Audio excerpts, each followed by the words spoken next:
During this episode, we're joined by Melissa Kozak, co-founder of Citus Health, a digital health transformation leader that enables real-time, secure collaboration between patients, care teams, care partners, physicians, and family members to optimize the patient experience and positively impact the financial outcome of the care provider.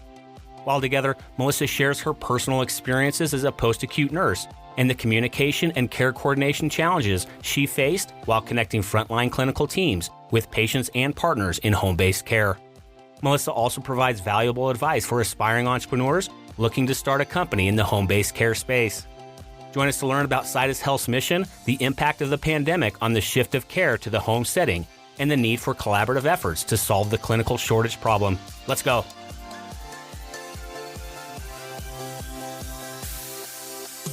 Welcome to Passionate Pioneers with Mike Biselli, where we highlight and speak with the innovators, the game changers, and the pioneers who are deeply passionate and relentless in solving the problems our world is facing today. This is your opportunity to connect with and learn from these leaders and to support them on their mission. Perhaps they will soon be hearing your story as well. This is Passionate Pioneers with Mike Biselli.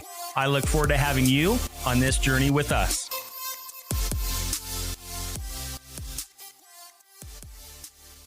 Hi, Melissa. A big, warm welcome to our podcast today.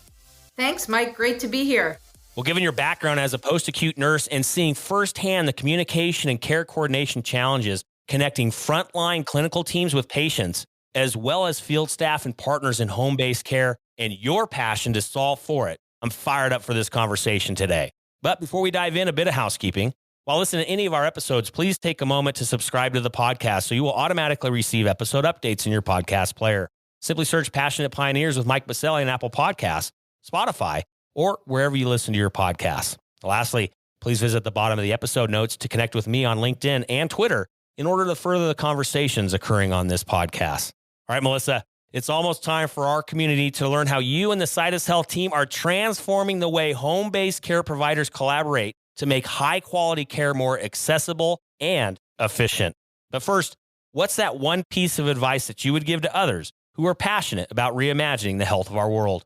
Oh, I would say that probably one of the most important things that I did when deciding whether or not I was going to start a company was actually talking to my patients about how the experience was for them receiving home-based care. I was very fortunate to be working as a post-acute care nurse when I recognized the challenges that were out there. And I went to my patients and I said, are these things challenging for you as well? And I learned a ton. And then I went to my colleagues who were other nurses and clinicians and found out that indeed there were many problems and many more that I didn't even know. So definitely talk to the ones receiving care and giving care. Melissa, I absolutely love it. This is one of the biggest pieces of advice that I think any aspiring entrepreneur that wants to launch her company should have right out the gates. So I got to ask you, did a mentor teach you that? Like, where did you know? I'm going to go and talk to our patients first. I'm going to talk to the other providers that may have this problem. How did you know to do that?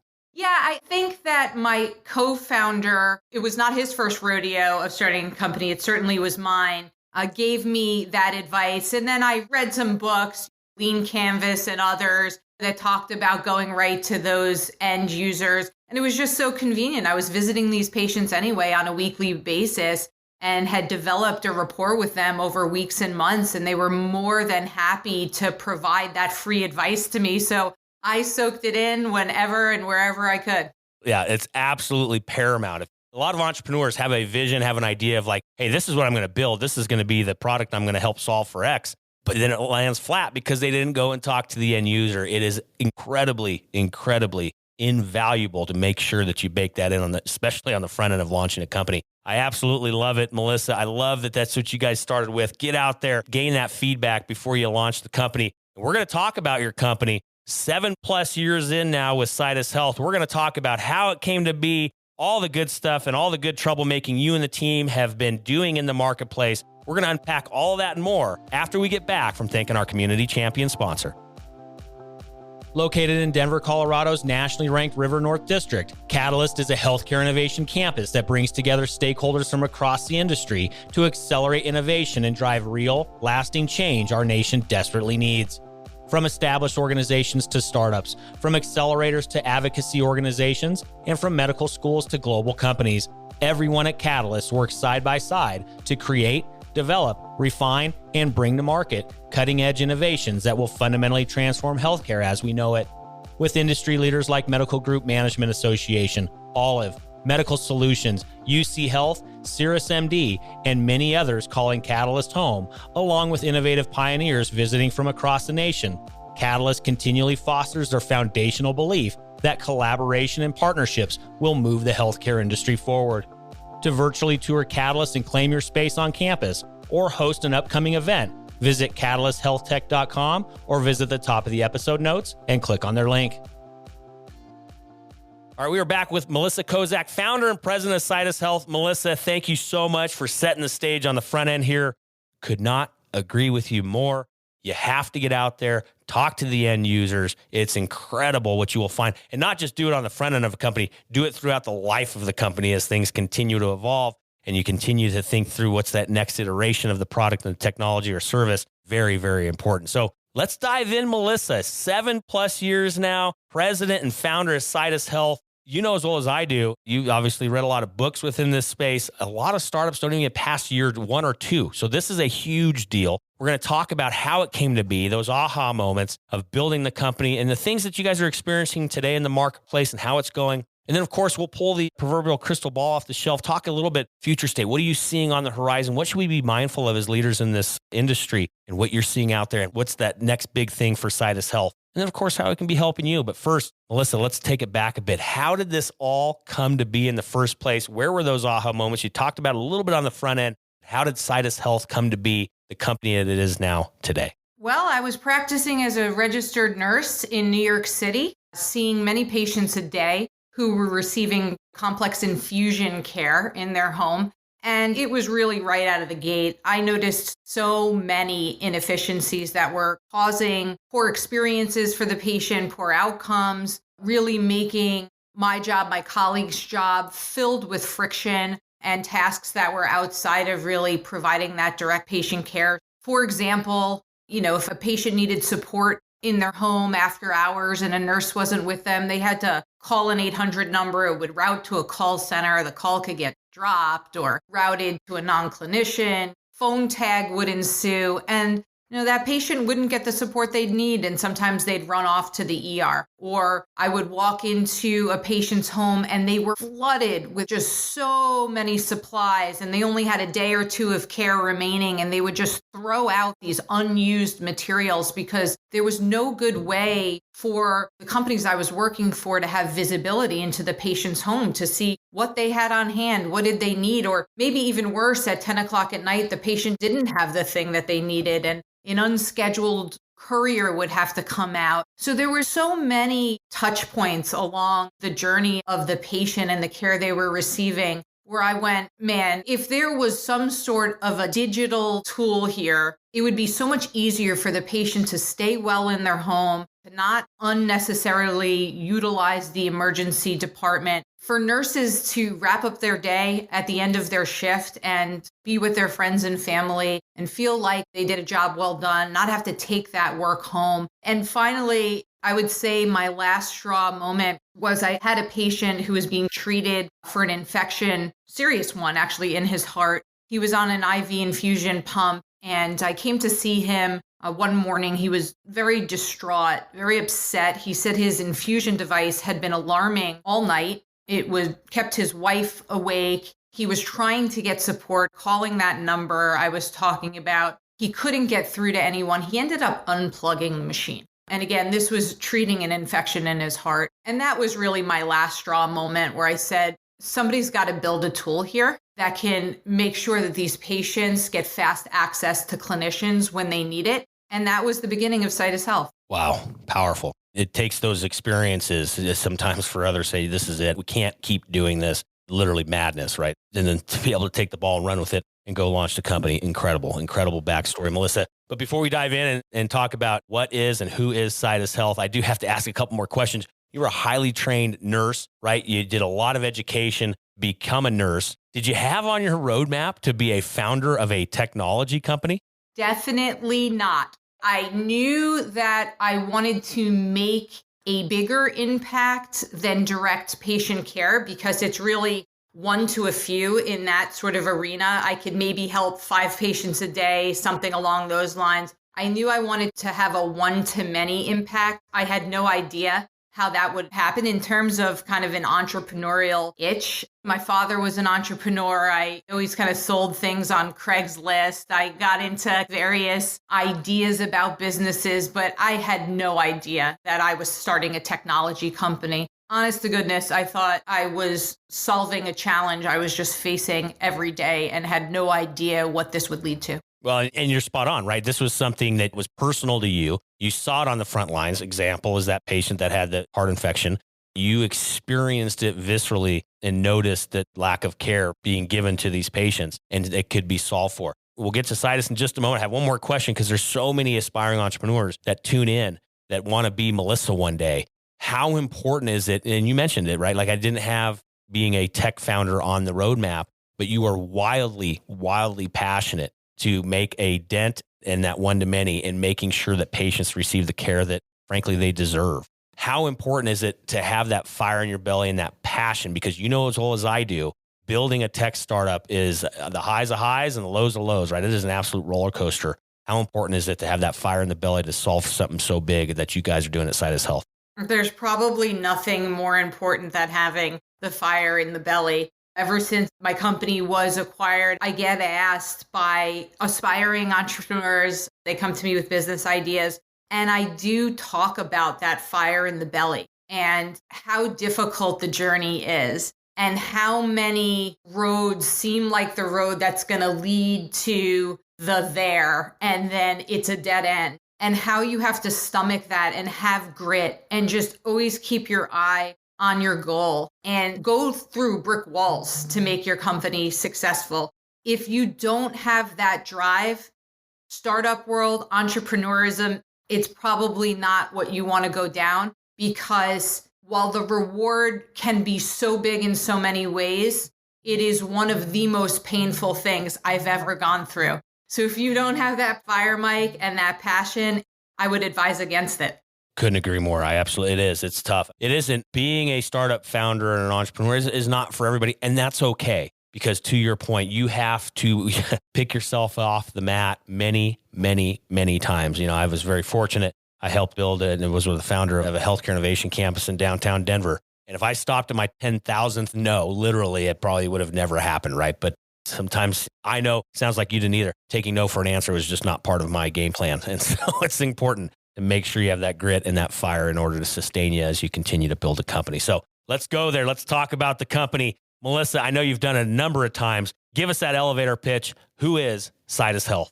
Absolutely. So Citus Health helps care providers who actually provide care in the home outside of the hospital.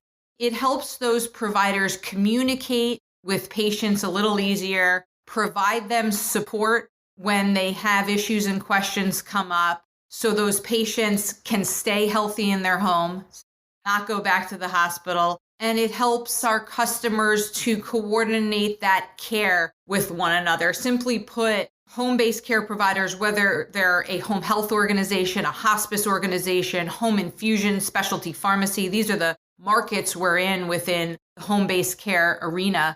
They all have EHR or electronic health record systems, but what they lacked before Citus Health was one single platform where they can communicate and coordinate that care. They relied on manual, mostly telephonic processes to reach out to patients, to set up deliveries, supplies, nursing visits. They relied on telephonic processes to enable their patients to ask questions or get support. They are still relying heavily on the fax machine and paper, etc. So we become that system of coordination and outreach, and we integrate into their existing EHR systems.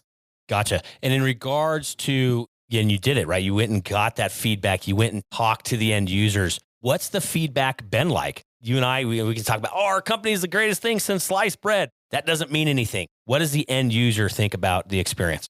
I mean, from a patient perspective, one of the things that is so rewarding is getting patient testimonials. Like, it was so much easier to do business with you, home healthcare company, because you provided this app to me where I could send you a secure message, hop on a video chat, order my supplies on the comfort of my own home or in my own time. So the end user is saying you helped remove friction from the care process. Now, that's the patient perspective. From the clinician perspective, whether it's nurses, pharmacists, physical therapists, what we hear, and especially of late in the last few years, is our caseloads are growing like never before. We're being asked to do more with less, more administrative things that we did not go to nursing school for.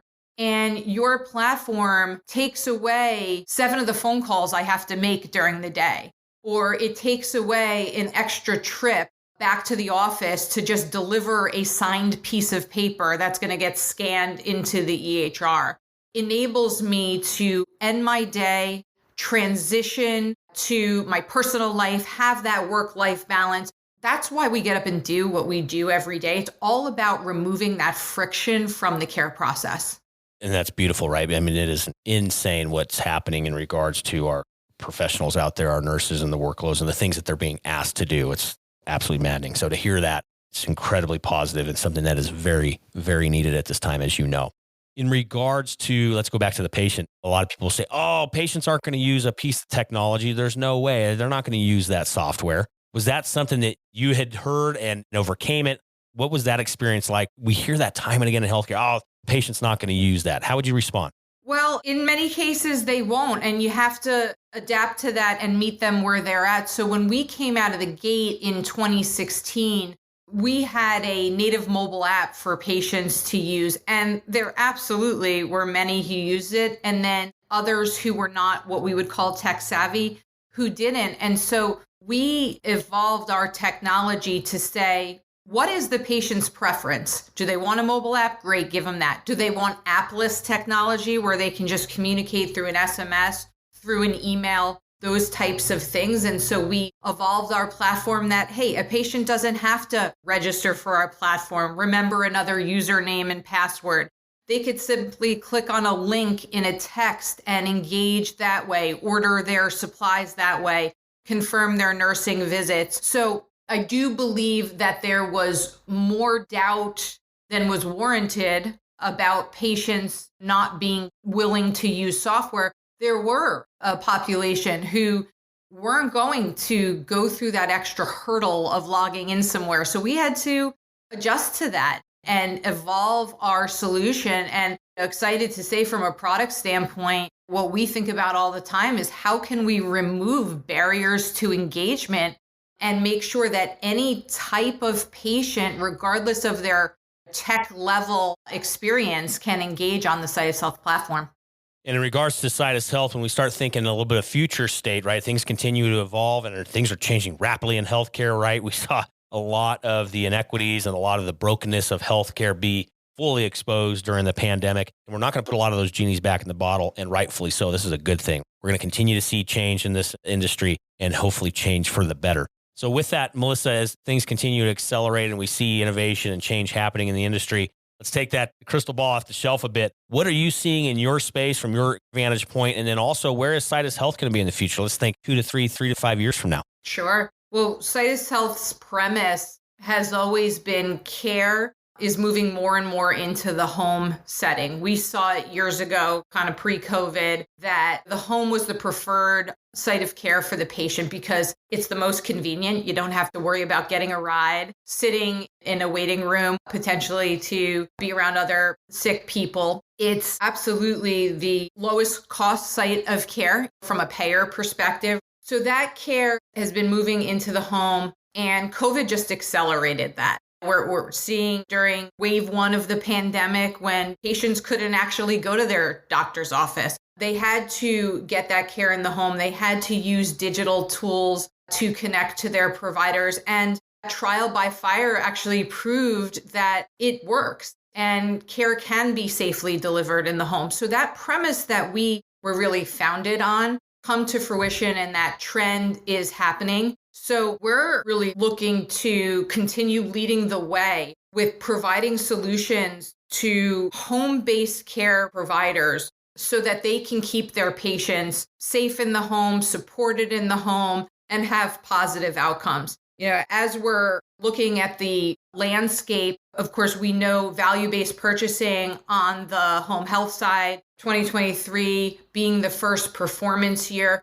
A lot of our customers are so focused on this now because there are real revenue implications for them. 5% increase or decrease in a revenue adjustment based on outcomes that they can prove with their patients. So for us, it's about how do we help those home-based care providers stay more closely connected to their patients in the home so they can identify potential adverse events on the horizon, intervene before bad situations become really bad situations, and keep those rehospitalization rates low and other measures that are being used to calculate those sorts of revenue adjustments. So that's what we're doing over the next 2 to 3 years as value-based purchasing is now here. It's ramping up. We think it's going to come to hospice.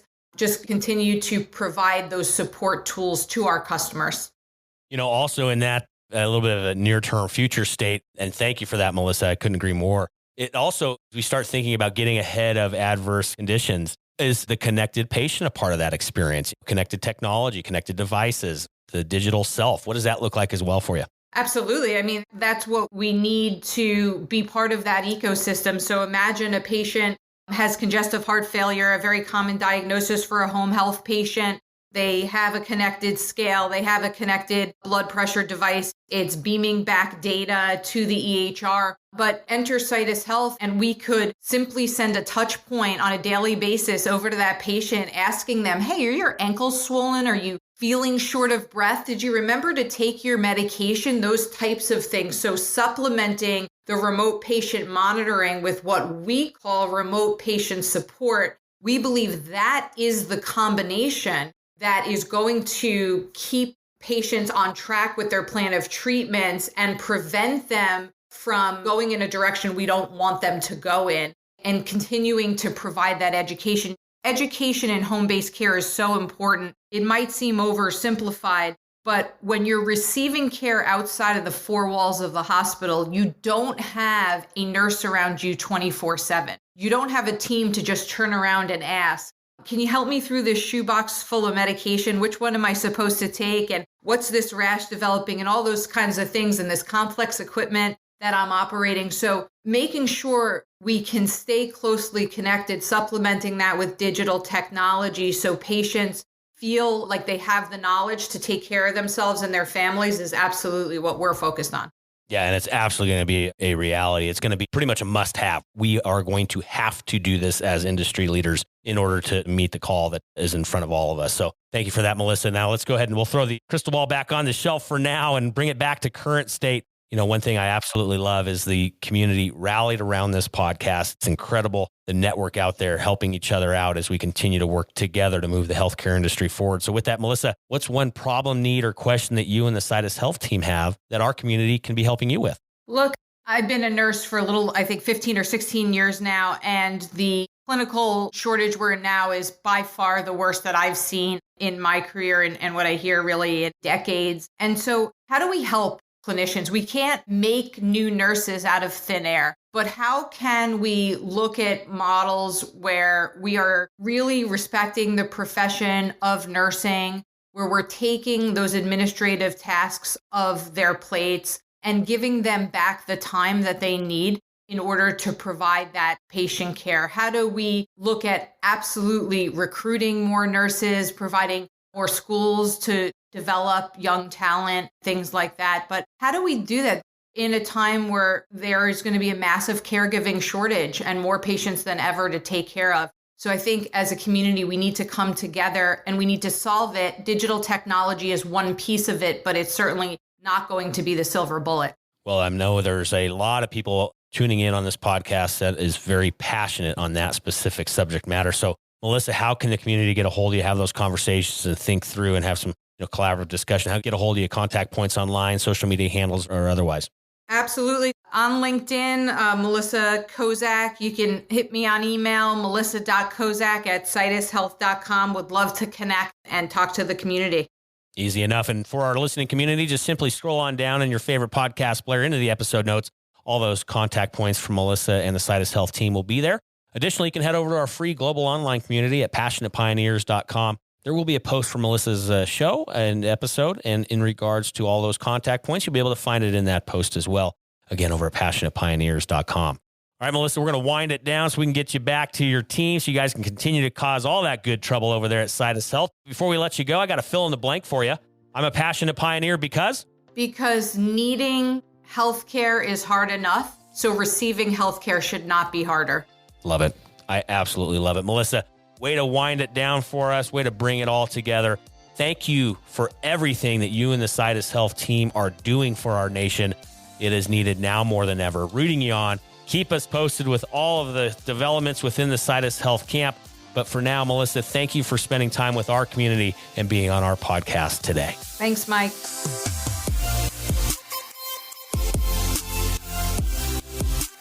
Thank you for joining us today on Passionate Pioneers with Mike Biselli. We'd love to hear your feedback about the podcast so we can continue to improve this community and to further support the pioneers being featured. Lastly, please take a moment to subscribe to the podcast and invite your friends and colleagues to join us. This is Passionate Pioneers with Mike Biselli. I look forward to having you back with us during our next episode.